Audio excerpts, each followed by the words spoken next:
Now, being a founder is all about making the right decisions for the business and team. To better understand the journey of a founder, we'll have Anna Hartanto, founder of the New Savvy, moderating a panel consisting of Walter de Oude, founder and chief executive officer of Singlife, and Shailesh Naik, Group Chief Executive Officer and founder of MatchMove Pay. Now, this next session will share the best and worst decisions the two founders made in 2020 and learning from their mistakes. What's next in 2021?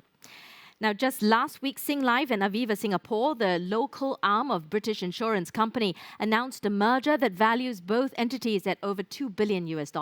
Walter is slated to take the deputy chairman job at the newly combined entity. And we asked Walter what his childhood ambition was, and his was to be a millionaire. Well, if the recent merger went well for Walter, we hope it made his childhood version of him proud.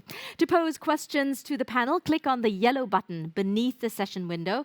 Let's now join Anna and her panel to learn the secrets of founder tactics. Okay. Thank you so much. I'm very excited to be here with both of you, Walter and Shailesh. So today we'll be discussing about the survival and growth tactics for fintech founders. And so my name is Anna. I'm a partner in ABZD Capital, a private equity firm. So my experience in fintech started with the New Savvy, which is Asia's leading financial and investment platform for women in Asia. I also co-founded the Singapore FinTech Association, where I led the Women in FinTech initiatives. I think a lot has happened in the fintech scene for the past 5 years, especially in the last 2 years. Especially for fintech founders like yourself, I think both of you have reached dizzying heights of successes. You know, we read about all your wins in the newspaper. But today, what I would like to discuss is more of the unspoken losses, the pains, the growth, and how the journey actually led you to where you are today.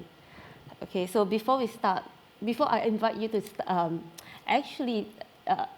introduce yourself, let me ask, how are we feeling today? Are we nervous? Are we excited? Are we battle-worn?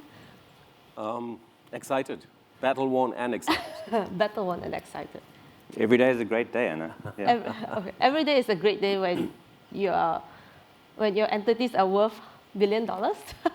We work very hard. We have a lot of fun doing it, and we are the success that we create, I guess. Before we go to the journey, maybe you can share with us about your companies and yourself. Sure. So MatchMove is a Singapore-headquartered fintech. We were given the name fintech long after we started, before fintech became a mainstream name. We fill the gap that banks cannot do today. The fundamental gap is that there are consumers and SMEs who are underserved, who either don't get access to the capital they need, but more importantly, don't get access to the digital banking as a service that they need. And there's reasons why the banks today don't want to do it or cannot do it. So MatchMove fills that space. We are a banking as a service. We operate across 7 countries. We're a B2B, so we have more than 100 organizations from a wide range of segments who come to us because the banks can't give them what they want. And what we give them is a virtual banking capability with all the kinds of things that you expect today, but also a roadmap of what they expect tomorrow. So customers include airlines, transportation companies, many startups and fintechs have come to us. And what we're doing is advancing what we call digital banking as a service. How about you, Walter? Hi. Well, Singlife started as an idea in 2014 about looking at this idea that technology is providing so much usefulness to people, and why can't insurance companies also use the same level of technology? So our view was, how can we improve customer experiences and provide products, services, and insurance in a way which uses the best of what technology has to offer? And so that's what we built. We built a life insurance company which was had foundations around improving the experiences for customers in their whole financial services experience. And we built that and iterated. And as we grew and built, we realized that what people were really looking for was, how can they get better use from their money? And so we worked harder and harder to unlock the potential of money for everyone. in providing better and slicker and faster financial services as we've grown. And we've just had a lot of fun doing it and built it in ways that people have loved to be a part of, and here we are. I think we both, we all can ascertain that the two of you are pioneers in the fintech industries, and even before fintech is called fintech. A lot of people say entrepreneurs are either geniuses or they are crazy.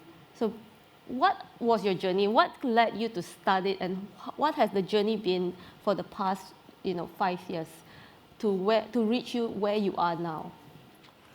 So I think the genius versus insane is probably true, but it's not either or. There's it's a spectrum, and we all believe we're geniuses when we have that idea, and we think, well, why hasn't anyone done it? What we're actually after and what we are producing came to us because we could tell that there was a fundamental need for a better way of providing digital banking as a service. And so, of course, when you look back on it, you think you're the genius, but you go out into the real world, you go to investors and other players, and they say, you're crazy. It's not going to work. So one of the things I think about founder tactics is to really believe and continue to believe in that idea, as long as you're informing it with ongoing information from the market, but not letting anyone put you down against it.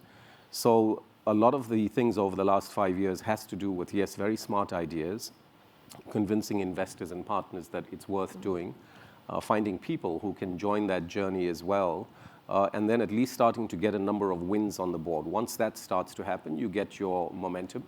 And of course, then you start to say that, well, I was a bit crazy, but maybe I did have a good idea.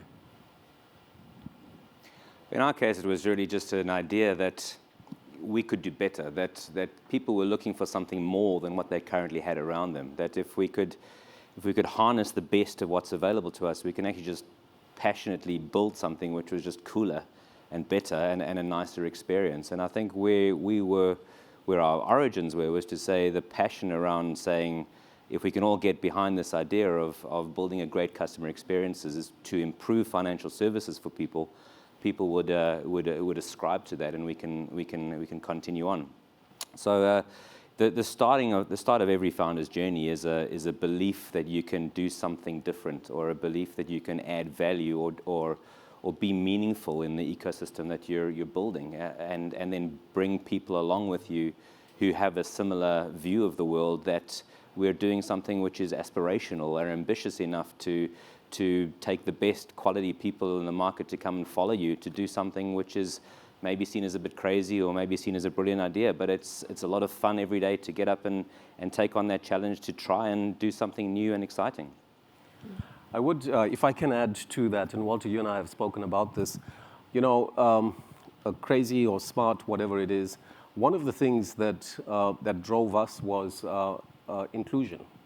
And I think, Walter's also coming at it from the same, ending up, I think, in the same place, where when we started out, we were an entertainment company, a B2B entertainment company. And the fundamental goal was to provide quality of life to people. Yeah. It was a bit weird, we thought, crazy. We thought, how do we give everyone 1 minute of fun every day? Mm-hmm. Games, music, content.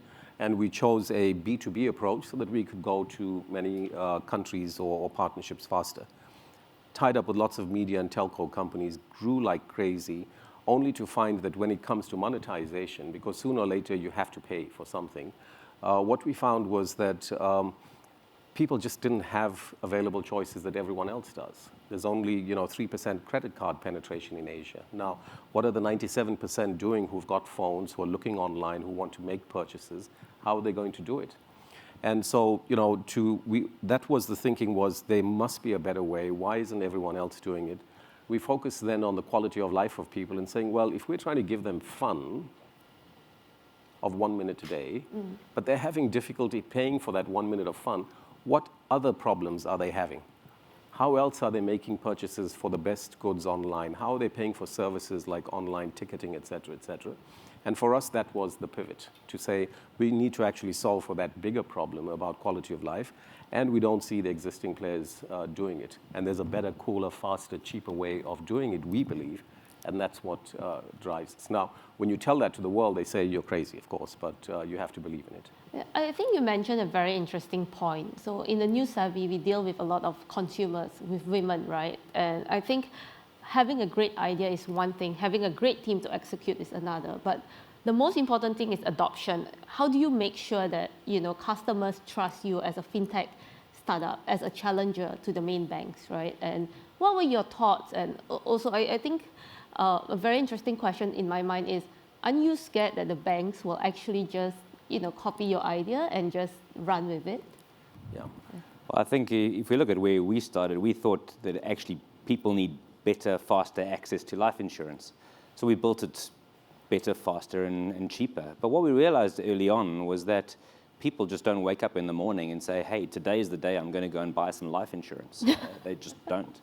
So even though you can build this great experience and this great way of engaging, the learnings that we had along the way meant that we had to keep thinking about how can we get scale faster based on the inputs that we were having to put in, which meant that we'd had to expand our offerings and thought processes and ambitions earlier than we would have otherwise have wanted to do, because we just weren't getting enough people coming in that early stage to come to just take up, because people don't naturally wake up in the morning and buy life insurance.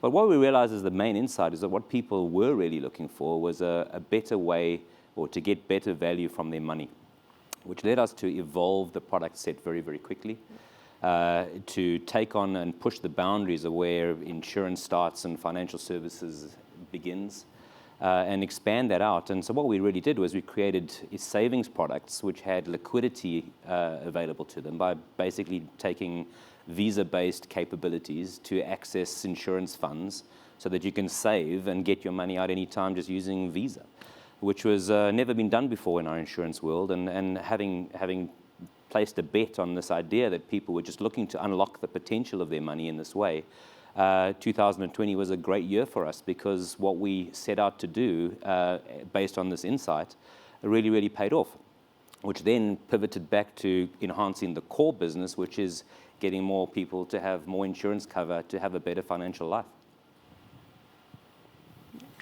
I think in terms of our business, we're a B2B, so I think Walter's comments are more relevant in terms of end user adoption. For us, adoption is really getting partners to get into the concept. But I think even in the early days, right, it's very difficult to convince somebody to trust you as a partner, even B2B. I think, what is one of the tactics that you actually did to make sure that they trust you? Yeah, that is absolutely true. And to the second part of your question, how do you go there and convince them, but at the same time not teach them enough so that they go and copy and do it themselves? I don't have an absolute formula for that, except we just keep trying. At some point, you try to pick, you learn. Initially, it's like anyone who will give you a meeting, you take the meeting. But over time, you start to realize very quickly, based on the questions that they're asking, in terms of the kinds of people they're bringing to the next meeting and the following meeting, you start to get a sense of, are they serious? Do they want to do something? Or is it more of a learning and exploratory? So that requires a bit of experience, but you won't know until you try. The trust is an important thing. In a financial services world, trust of the organization is so pivotal, because people are actually putting their money with you. You have to rely on your regulatory licenses, you have to rely on the advice that you get, the quality of your tech, your history, your cap table, all of that stuff. But what we realized as we grew was that trust in tech is one thing, and there's a certain customer segment that loves and does trust into that. But there's a lot of people that still really trust advice, which led to the evolution in our business much, much faster than what we had originally thought through, was the need to create safe, trusted, advised capabilities or an environment, which led and culminated in the combination or merger of the Singlife and the Aviva businesses, taking the best of the technology that Singlife has to offer and bringing that together with deep quality advice on the Aviva side, proper products and relationships that can come through that, which is all there to build and enhance trust in the business that we have. But again, just to stress on that point, it's whether it's pure digital or B2B, B2C, ultimately, if you're thinking about your constituents and people you're talking to, you have to take that first step. And then you make sure you get the feedback, you learn, you listen, and then you start to refine. There's not that I know of any sort of slam dunk formula that gets it. I think what both of you are saying is that you both face a lot of rejections, a lot of hard knocks, right? I will even argue to say that both of you, being the pioneers of FinTech, you set the landscape, you set the regulations, you grow the industry together with both your companies. I think, can you share a bit more about your biggest losses, your biggest pains that we can learn from? There's so many. Where do we begin? If I remember, we started the story of Singlife in 2014. But if you look at the time frame that these things take, you look with the licensing and everything else, the actually coming to life of these things was only 2017, right? So it took 3 years to formulate a business strategy, capitalization table, technology, people, regulations, to become alive. And if anybody thinks that that 3 years was easy, it's not. You just had the previous panel has just talked about perseverance and resilience as founders and what needs to go through. All I can say from my experience was that whether you're a struggling startup or a successful startup, everybody goes through this real period of struggle. So it doesn't get any better? It's a necessary ingredient to the fulfillment of what we want as founders. Founders want to make an impact on the world. We want to do something different. We want to have meaning. And in order to do that, you have to sacrifice a lot to chase that dream and that ambition. What have you sacrificed? Well, you give up big jobs to try something new. As you say, you invest a lot of your own money and time and effort into it. Sleep, all of that. It's a long journey and a lot of hard work. And when you work really hard, of course, there are other things that are sacrificed along the way. But here we are. How about you? I think to the point about losses, it's like championship, right? When you work your way to the top of a football or any other league, you're going to find knocks on the way. There are going to be people who are better than you or have a better day and so on. And this competitor, it could be a competitor, it could be a potential customer. Rejections are a part of life. And the sooner as founders, you start to figure out that this is going to be happening all the time and get your mind together so that when it happens, you actually feel stronger about finding and doing the next one better. That's a very important skill set for founders to have. In terms of the biggest losses, again, we've had so many over the years, but the key thing to remember is that if there were only losses, we wouldn't be here, I don't think. Mm-hmm. There has to be, and there are always significant wins that bring you back again. Significant wins that say, okay, get up and show up and keep going. And so for us, of course, one of our biggest losses this year was the fact that, as everyone knows, we applied for one of the digital banking licenses. A lot of effort put in, a lot of focus around what this could mean for us and why we should do it. Why should we actually go for this kind of a digital banking approach? And it wasn't a sort of just let's try, this sounds cool. It made a lot of sense to us that if we did it, even if we went on the journey, even if we were training for it, we could actually learn a lot, and that we have. So that's a big win. So the important message here is that even as we come out of it, it's not going to stop us. We're going to keep going with our banking as a service. It's actually lifted our thinking to a level. So in every loss, there's always a win. There's always a win in every loss. That's a key message, I think, that I've learned. I'm glad you brought it up, actually, because I think for some, for the digital banking license, your takeaway is that even though you didn't win the license, your teams gained a lot, right? So what do you plan to do about that? Well, I mean, first of all, to make it clear, we would have loved the license. Let's not be, absolutely. Yeah. And, the process and so what did we win out of this? The process that we went through, the kinds of rigor and examination that we went through with the regulator, the kind of internal thinking we had to do, that whether we get it here or elsewhere, that was significant. So that's a big learning. And of course, we'd have hoped we'd got it so we could apply it here.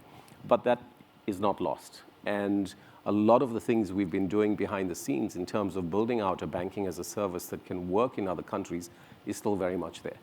What it's also done is it's really, we have, and as founders, over the years, you've built a very strong team, not just talented team, but a dedicated team that's actually become part of the family. When the company wins, they actually go home and feel like they've won. When the company loses, they go home and cry. Now, these are the kind of people who've stayed with us throughout the year. And if anything, what it's done is it's brought the bonds even closer. So one of the wins out of this for us is that we can shoot big. You don't try, you don't get. We're going to keep trying. But it's also shown us just how strong our team's thinking and capabilities are. Right. Yeah, I'd reiterate the same thing. Well, obviously you've had an experience going through the licensing approach. We've had a different year as well. 2020 through COVID has been actually really good for us, given our digital footprints. But we also had a monumental change in what we've been trying to do, which required different thinking about how we run an organization. And with the coming together with Aviva, that required different people to take different responsibilities in the organization as we brought these two organizations towards the new reality that we currently have, which is again all consuming. To your point, our decision at the time was go big or go home. Right? There's this opportunity that's there. We can take all of the great stuff that we built on Singlife. We can take all of the awesomeness, which is Aviva, and bring the stuff together and get something which is the best of both worlds. And it's unbelievably, outrageously audacious in our ambition. But why don't we just try? What's the worst that can happen? We can not get it. You look at Shailesh has just gone through this massive approach on the license application, but here he is, going at 100 miles an hour, just like he always did, and we would have done the same if the effort on coming together with Aviva hadn't paid off, but it has, and here we are. So great stuff. Yeah, I mean, to echo that, and in the theme of this topic here of founder tactics, one of the tactics that I find works for me, and maybe for Walter as well, is you've got to have one moonshot. Every year, we look for one moonshot. Okay. One thing that is big, hairy, audacious, just wild. Not impossible, maybe very difficult, but you have to have one moonshot that gets people rallying around and saying, what's the next big thing? So what you're saying is that you need to motivate your teams and to ensure that they have something to fight for. Something big out there that drives the boundaries, that is different, that shakes things up, that gets them excited to say, if we get it, it's going to be so different and we were part of it. So this is where I would like to delve a bit more, right? Like as founders, as FinTech founders or new FinTech founders, most of us, we don't have the kind of, funding or money that banks have, that other digital companies have. So how do you motivate your teams? How do you grow as a team, both personally and as a company, and to motivate them to stay with you and to say that this is a fight that I'm going to fight and, go through the trenches with you, even on days that you can't, you're worrying about paying them salaries? To the point about moonshots or big, hairy, audacious goals, as founders, we're bringing new companies into being, and those companies are coming with an ambition to make an impact or change the world or improve people's lives or deliver something which hasn't been delivered before. And getting people around you who believe in that same ambition of something that's meaningful. When we die at the end of our lives and look back at what we've done and say, well, was my life on earth useful? Was it meaningful to others? Is the world a better place because I was here? And if there are people that are around you that have this similar mindset to say, well, we can together improve things, make people's lives better, build something that we can say this was something great that we built. That binds people together. It means people get a sense of community and a sense of ownership and a sense of loyalty and a sense of trust. And that just drives delivery. And you see how much we've been able to build in such a short amount of time compared to the incumbents and the big boys. Yeah, I think, whether it's insurance or in banking, we do compete with, especially a few years ago when we were starting out and looking for those kind of skill sets. People would send in a resume or the recruiter would send in a resume, we'd ask for an interview and they'd say, no, I'm going to go and work for a bank. I'm going to get paid more. Or my parents would be unhappy if I went to work for a startup, especially one that's unknown.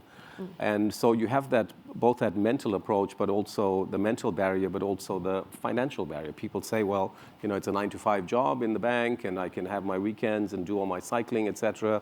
And I've heard startups, you guys might need me to work on a Sunday morning, etc., etc. And so, yes, that's definitely filters out a lot. But then who comes through? And to your point about how do you motivate them, well, first you have to get them. The ones who come through more and more now, interestingly, are those who are saying, yeah, I heard about the big stuff.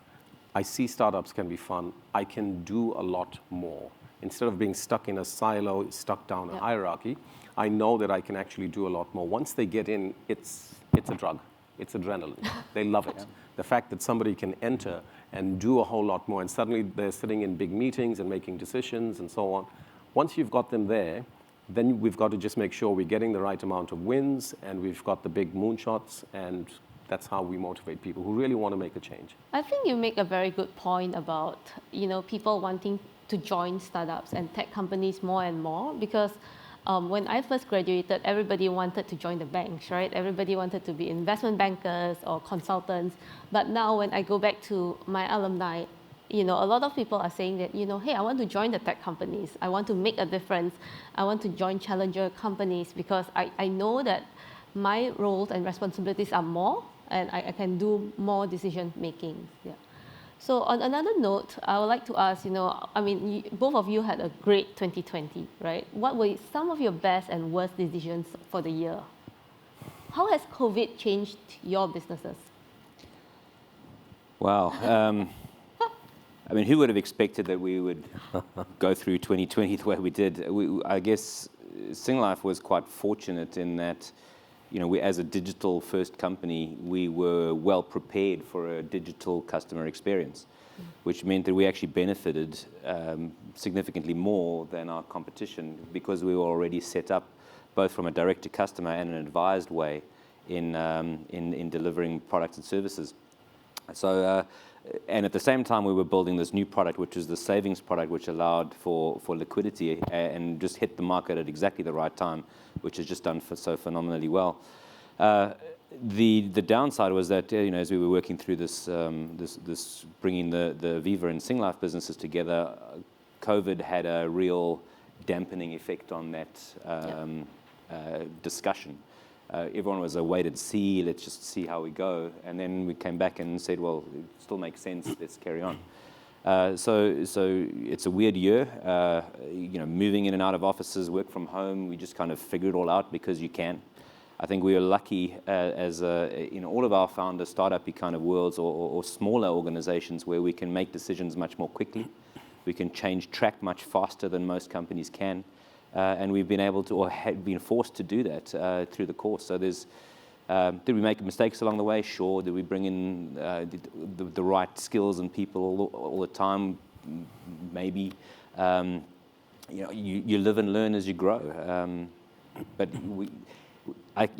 when you're building stuff, you actually tend not to focus on the things you've done wrong. You actually put them, because you do so many of them, you just kind of get them out of your line of sight and just focus on today is going to be a better day than it was tomorrow, and we're just going to forget what the problems were. We're just going to focus on what we're going to do, and it works. Yeah, I think that's absolutely right. In terms of losses, I think there are people in our organization or people related to MatchMove employees who lost their lives. And those are, I'm not in Singapore, but we're operative in a number of countries. So of course, that's very sad. And we don't just talk about business losses, we talk about people losses as well. So that has a dampening effect, number one. Number two, in terms of a B2B, of course, there were a lot of deals that were struck earlier on in the year or planned earlier in the year. But then as COVID hit in these different countries, they themselves were affected and some of these deals were lost. And this includes both investors and customers and so on. But on the other side, I would look at what did we really lose in 2020. I think we'll only know in 2021. When, to Walter's points about biggest losses and wins in 2020, for us, actually the roots of that go a year or two earlier. So like in 2019, we initiated a massive transformation exercise. We believe we are at an inflection point in terms of growth across different countries. We decided the organization needed to change. We initiated that towards the end of December, thinking we'd get it done by June or July. And of course, COVID happened. Yeah. But being a digital company, we were able to continue. And being a tech company also, even while everyone was sort of, locked down, we were able to push forward on a lot of changes, a lot of product development, a lot of thinking. And so in that regard, while we lost a lot of time, we've gained a lot of thinking and preparedness, if that's the word, preparation for 2021.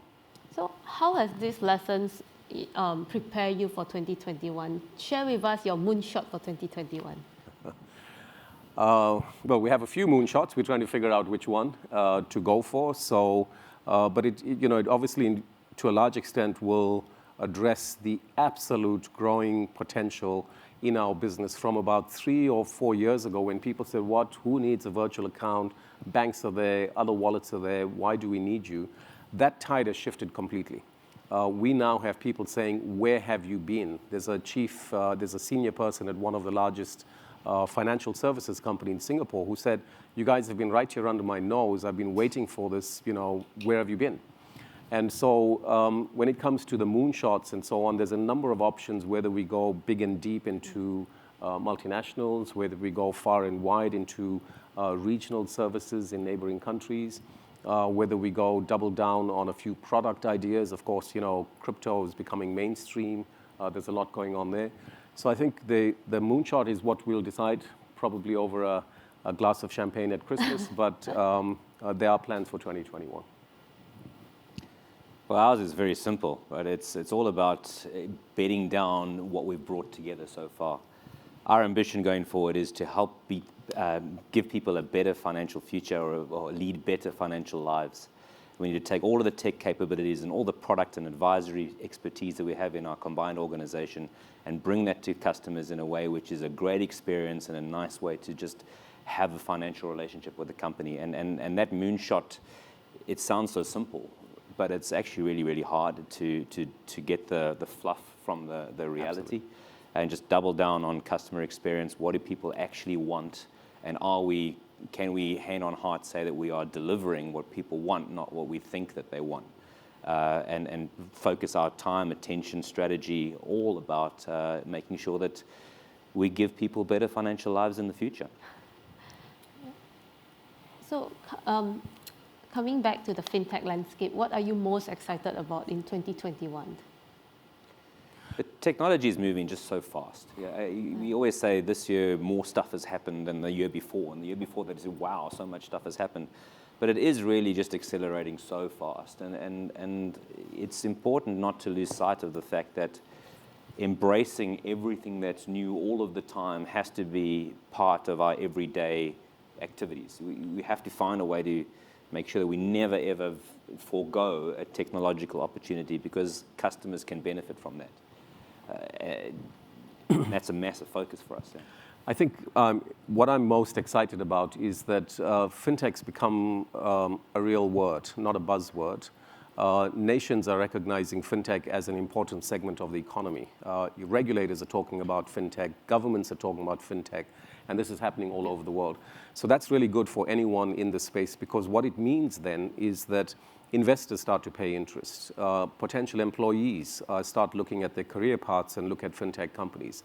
Fintechs themselves, through events like this, the Singapore FinTech Festival, start to find ways to connect and therefore to develop potential partnerships in business. So fintech has gone mainstream. I think that's what I'm most excited about. Yep. Number two, the regulators themselves now are starting to say, well, if we want this thing to grow, we need to remove the barriers. And one of the biggest barriers is, in fact, the lack of harmony of regulations. When we build fintech platforms, we don't just think about one country. You can build it one time and take it to different countries. The problem is it gets a hard knock, a hard stop every time you cross a border because there are different regulations. I'm hearing now for the first time that regulators are talking about harmonizing, and that if we achieve here in Southeast Asia, similar to what we have in Europe with the passporting capability, means that the future fintechs who come in and the current ones will just have a much, much easier path than I think, Walter, you and I had a few years ago. Sure. So as veterans of the FinTech landscape, I have a question. So for new FinTech founders that, they are aspiring to build their companies or to start a new company, do you think that it's easier for them now? And what is your one advice before we end the session?